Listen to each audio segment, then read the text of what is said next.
Trying In-N-Out for the first time ever. I just landed in LA. It's actually my first time in the US and I've always wanted to try In-N-Out. It's so busy here. People are even taking orders outside in the drive-thru line. I got the $5.65 double animal style burger plus raw onion and chopped chilies. I loved the cheesy patties. The beef quality was great. The tomato, lettuce and onion tasted super fresh too. I've always wanted to squeeze the spread on top for the perfect bite. It's so good, especially for a fast food burger, and the value is insane. I also got the $4.60 animal style fries. I added chopped chilies for a kick of spice. Straight up, the sauce is so addictive. It's tangy and creamy. It's a match made in heaven with the grilled onion, which adds a bit of sweetness. The only letdown were the fries itself, which I wish were crispier and could do with more seasoning. The toppings were great though. And finally, I got a $2.20 pink lemonade. They even have lemon wedges here. How fancy. It's a nice balance of sweet and sour, and it's a refreshing drink. Who else loves In-N-Out? I'm going to miss this when I'm back in Australia. Este es el restaurante de pollo frito más viral de todo Estados Unidos. O sea, si te metes en el buscador de TikTok vas a ver un montón de vídeos virales de este restaurante porque dice que tienen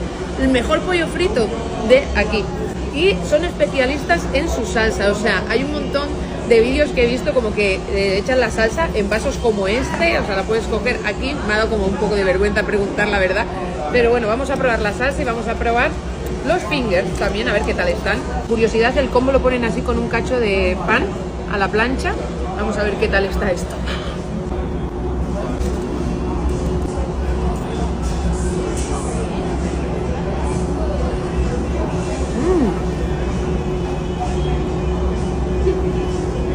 La salsa está